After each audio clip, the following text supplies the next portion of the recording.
Interested in investigation and security?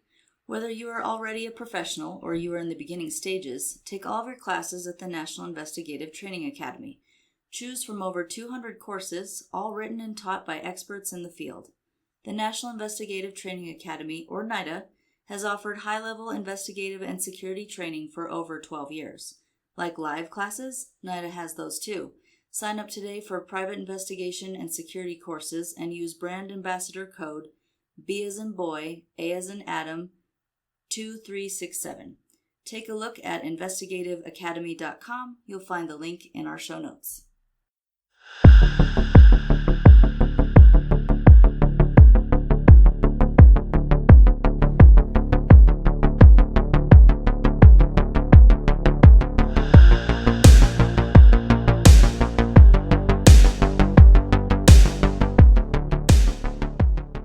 Hello everyone and welcome back to Crossing the Tape, your favorite true crime podcast brought to you by the fantastic husband and wife duo of Brendan and Hillary.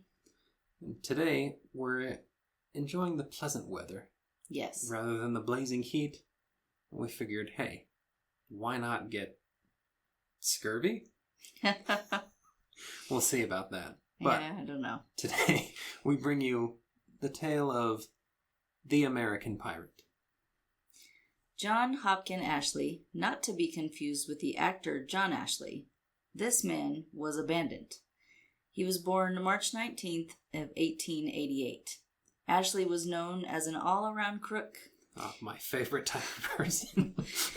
He did it all. His offenses included bank robbing, bootlegging, and his outlaw-esque activities even included being a pirate at times, somewhere near Florida in the early 1900s. Wow. John Ashley was born in the area of Buckingham, Florida, which is close to Fort Myers. He had 8 siblings, and his dad was a woodsman and made a career of fishing, hunting, and trapping otters. The otters? Yeah. So what I read, they didn't have much money. There were a lot of kids. His dad did what he could, but they were kind of poor, at least in this era. They moved to another area of Florida later, and it was there their father and John's older brothers worked on the railroad, which was new to that region. Mm-hmm. In 1911, the family moved again to West Palm Beach, and the dad became a county sheriff. Oh, wow. So it was not like father like son. Actually, I don't think any of the sons followed the dad's suit. As a child, John liked to trap alligators and other creatures, and he became pretty good at it and started doing that on his own, very young. In December of that year, the body of a trapper named DeSoto Tiger was found. And once an investigation of the death was conducted, John Ashley was a suspect of the murder. He was only 23, so he had just kind of started in that business. I mean, I think from what I understand, he liked to trap, alligators and otters and such like his dad used to. Mm-hmm. Did that very young, more as a hobby, then got into a business. And it's ironic that another trapper, so competition, right, was found dead. And the son of the county sheriff is a suspect. Right. Scandal. So another man who knew the decedent stated he had last seen Tiger with John Ashley. They had been traveling together in a canoe with a ton of otter hides to sell at a market. So they were, seen, there was a witness, and they had a huge stock of items that were worth quite a bit. Fur traders in Miami later stated that John Ashley had sold them otter hides for $1,200, which in today's money would have been around $40,000. Well. He had also been arrested around that time for displaying firearms recklessly and some other charges. And deputies attempted to arrest John Ashley, but his brother Bob surprised them and disarmed the deputies at gunpoint. Oh, boy. It was then that John sent the 2 deputies back to the sheriff, which was not his dad. It was George B. Baker. And I think his dad was just a deputy. I don't think he was a sheriff, like the sheriff. Like at that point? Yeah. Oh. But he may have hung it up or right. So been booted out of office because his son was a yeah, I'm not sure. I never could find anything about that. But after his brother Bob disarmed the 2 deputies, poor guys, John Ashley sent the 2 deputies back to the sheriff, George B. Baker, and sent a message with them saying not to send any more chicken-hearted men with rifles or they are apt to get hurt. Bold maneuver. Yeah. So, ironically, the murder trial for Tiger, which so blatantly had a ton of evidence all against John Ashley, turned out in John's favor as he was not convicted. The case went on trial again about 5 years later, and that conviction was again overturned by the Florida Supreme Court. He was still incarcerated, though, for other crimes, but he never served for that murder. Being incarcerated did not keep him in jail. He escaped several times until at one point he was just about gunned down. And it was around this time he began his career as a pirate. From 1915 to 1925, John Ashley was given the nicknames King of the Everglades or the Swamp Bandit. I prefer Swamp Bandit.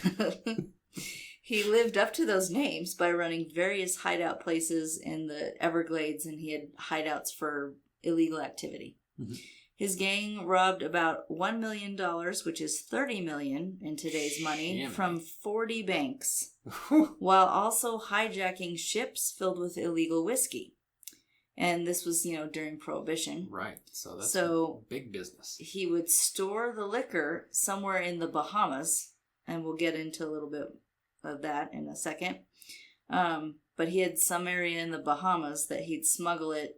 Hide it there, smuggle it into the U.S. Ah. He himself raided an area of the Bahamas, probably to keep his whiskey, safe and store it. Right. In 1924, and it was marked as the first time in 100 years that an American pirate had invaded a British crown colony. So he was really something. Yeah. He was often compared to Jesse James, and the newspapers loved to write about him, and they always compared him to Jesse James. And he was seen as a symbol of resistance against bankers, lawmen, and well-to-do landowners. So he didn't like anybody who was doing okay. Or an authority. Basically, anyone who could get in his way. Yeah, so he had a vendetta. But before we get into more of that, a word from Taction USA. Taction USA is your go-to source for crime scene and evidence collection supplies. Taction USA offers quality products all designed and tested by active duty first responders and investigators. With no minimum order, you can order as much or as little as you need. Ordering is fast with no hassle attached. Check out TactionUSA.com today and find the quality and quantity you need when it comes to crime scene and evidence collection supplies. That's TactionUSA.com. Or look for the link in our show notes and Facebook posts. So we mentioned a gang. John Ashley's gang began when he was in the midst of the Tiger murder. So not in the midst of committing the murder, but the trial. Right. You're going to say alleged. No, he was found not guilty. Right. That's why they ambushed those deputies. Mm-hmm. It was then that he fled to New Orleans. He later returned to the county and turned himself in, and his outlaws were mostly his brothers. So nobody followed the poor dad. No, yeah, the dad's just trying to provide some otter meat and be the county sheriff. Yeah. So in 1915, Bob Ashley, his brother, robbed a passenger train with a mobster from Chicago. Wish we knew which. Yeah. It wasn't, I believe I found the name somewhere, but it was nobody that we've ever heard of. Small potatoes. Yeah. Shame. I don't know if it's anybody, made or whatever. But it was funny, though, when I read about the passenger train, because it was a passenger train, so there were people on it, but it was mostly had mail. It was just a mail cargo train. Yeah. So it kind of blew up in his face. So the same year, they stole a bunch of silver and cash during, broad daylight. Their takeaway was quite a bit. I couldn't find an exact number. However, during their escape, the mobster from Chicago accidentally shot John Ashley in the jaw, which inadvertently affected his eyesight in one eye. And not long after that, John was caught by authorities. Look for the man with the wonky eye. He probably couldn't see. I don't know. But Bob Ashley wanted to help his brother escape from jail that summer. So he entered the jailhouse, shot a deputy, left with the jailer's keys, and then tried to have the gang escape in a car but no one knew how to drive it. Oh, fantastic. And it gets even better. Guys. So I read it, and I don't even think they helped him escape. Like, the whole thing just went... It just fell apart on its own. So when I was reading about it, I had to read it twice. It's like, well, excuse me, what? Like, they stole a car they couldn't drive? They weren't even foiled. Right. Get in the getaway car. Well, and then they held a bunch of people at gunpoint and said, drive the car. And they were like, I don't know how to drive the car. And I don't know what kind of car it was. That's the big mystery. Dude, it's 1915. Nobody can do that They yet. probably There's didn't. a handful of people. So Bob hopped on a passing truck, forced the driver to drive him away from town. Without the brother. He just gave up on that. A deputy saw him, began to pursue them. The truck broke down, so again... Terrible luck. Well, I mean, vehicles of the time weren't reliable. They weren't, So the truck broke down in the pursuit. A shootout occurred, and Bob Ashley and the driver died. Ah, the poor driver. I know. I felt bad for the driver. Forget Bob Ashley. He had it coming. Well, and the deputies probably assumed, like, oh, I bet John Ashley is the driver. Right. So they smoked them both and went, whoops. The residents of the area were so infuriated, they wanted to form a lynch mob for John Ashley. So it was fun. It was interesting because the whole community hated this gang. They weren't like revered as, sometimes gangs, especially back then, they were seen as stars. Right. They were all mad. Yeah. And even after the police accidentally killed the driver, people were still like, mad. It's John Ashley's fault. Yes. They were blaming John the whole time. So the mobster we mentioned from Chicago wanted to ensure that John Ashley was released. It is uncertain whether he actually did escape, like I mentioned with Bob. I don't believe so. I think it was a failed mission. Yeah, Bob's whole thing. He wasn't even foiled. It all just crumbled in on itself. It just wasn't meant to be. It was like a bad souffle. It just deflated real quick. Perhaps the gangster from Chicago felt bad for shooting John. His letter was to the sheriff of one of the counties, and he said something along the lines of, though Bob tried to get John out of jail, John still needed a fair trial. He went on to threaten, saying, if John Ashley was not given a fair trial, the gang would take care of things. Uh-huh. And he wasn't really specific. He just said, things will happen. That's an interesting way to go. Yeah. And not, make sure he's released or he better be found not guilty. It better be fair, otherwise I'm going to be real upset. However, there was no riot from the town or the gang or a shooting after he was sentenced to 17 years in prison. I guess they figured it was a fair trial. I guess, which again, it's very interesting. So it kind of makes me wonder if he wanted to do him a solid, but maybe he was done with John Ashley. Yeah, so it was his way of doing the solid because he shot him in the face. But hey, I don't need you anymore. It's fine if you're in jail. For his reputation, he wanted to be able to tell people, man, I tried to get him out, but we couldn't. He didn't want to say, it left him high and dry. Right. So John Ashley was a great prisoner, model prisoner for all of 2 whole years, until he escaped again. Son of a gun. He escaped with another bank robber on March 31st of 1918. He got into the moonshine business from there and began his piracy acts again. Mm-hmm. This led to several escapades where he and his brothers were the ones left, were successful in hijacking, stealing, and then reselling goods. So he was a model pirate too, I would say. Yeah. Classic. That's a throwback by that point. By the 1910s that you're knocking off ships and hiding the goods. Aside from his bank robbing, bootlegging, and piracy antics, John Ashley had an ongoing 13-year feud with that Sheriff George Baker. Baker tried to thwart John's plans on numerous occasions. Usually John was one step ahead of the sheriff. He finally got wind where Ashley was hiding and surrounded the cabin. He had a whole plan. He even deputized citizens to help. Wow. And their plan was to starve him out, which I thought was kind of a lame plan. I mean, like... It's not very exciting, and he's been stealing and hiding... And he was a trapper. He probably has a bunch of food. Don't let him get any otter meat. I mean, I thought that was kind of weird. He loves this stuff. But they were all positioned and ready to go by dawn. However, John Ashley's dog began to bark at the deputies. They fired at the dog. I don't know if they killed the dog. I hope not. I don't think so. Ashley returned fire, killing a deputy who was actually the sheriff's cousin. Many in Ashley's home, all holed up with him, were injured, and his father was actually killed in the shootout. So former sheriff was still hanging around with his ne'er-do-well son. So maybe he wasn't the best guy. Well, from my research, and I talk about it in a little bit, and none of the sheriffs of that county were very clean. So later, John Ashley planned to kill Sheriff Baker. But the sheriff was one step ahead of him this time, got wind of where he and the gang members were going. They were spotted in a car on a bridge. They were stopped and killed. And there's been a few different renditions of this. And the first one I read was that they were stopped.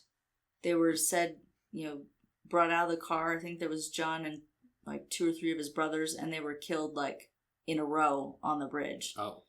But there's other stories circulating that included Ashley was already in handcuffs, made a sudden move. The deputy was afraid, shot him, and the sheriff shot him because he thought he was going to hurt him. Right, or disarm him or something. Yeah, but we're probably never going to know. Somehow there was an altercation on that bridge, and the whole Ashley gang was wiped out. Yeah. So we're probably never going to know about that. But Ashley and his family were clearly ruthless criminals. So let's get that straight. They were all no good. Innocent. The dad, I don't know. If he's hanging around I know that they're his sons, but if they're a high level of criminal, including bootlegging, being a pirate, all the whiskey down to the Bahamas. $30 million, hijacking 40 banks, robbing people at gunpoint. They're not great people. So it makes me question the dad's integrity too. Yeah. However, most of the lawmen, or I should say some, but everybody I read about, including Sheriff Baker, they were known to be extremely corrupt. And so in this instance, it appears that both sides had a criminal background. And I didn't read a whole lot. I didn't want to get too down a rabbit hole with Sheriff Baker, but it kind of seemed like he had his own racket on the side, and John Ashley was messing it up. I mean, I know this was Florida, but it's still Wild West-ish. Yeah. You had to trust that your elected officials are going to do the right thing, because there wasn't really accountability for them like we have now. So, if the sheriff was running his own business on the side. That's kind of what I saw. Like I said, I didn't want to go down too big of a rabbit hole, because that probably would have been a whole other episode. Yeah. But from what I found, it sounded like he had his own racket on the side, and the Ashley boys were getting in the way. In the way, yeah. But they hurt his pride. Yes. Oh, yeah. They sent a message back that said, "Send real men, otherwise we'll just kill him next time." Yeah, so that probably, So he was going to get those boys one way. Right. So, I thought that was interesting. I'd never heard of John Ashley. Me neither. And I was looking for something new. I thought that was interesting. We haven't covered a pirate before. No, not really. So that's the story of John Ashley and his outlaw pirate gang. But before we go, and before you sign that crime scene log on the way out, we'd like to tell you one more thing. Fall is just around the corner, and with the drop in temperatures, you also need some new gear. 511 Tactical has a variety of great products, from boots to pants to shirts and accessories. There are 2 standout products I had the chance to try out. One is the women's Sully UV hoodie. It's a long-sleeved, athletic-type shirt that's comfortable, light, but protective. It comes in black or white, and it's made out of polyester and is moisture-wicking as well. The other standout item this year that's new is the Chukka boot. These boots come in classic brown and have excellent traction. They're durable, comfortable, and look great for everyday wear, but are rugged enough to wear while hiking, or they could even be worn as an undercover boot. It's another great pair of footwear from 511.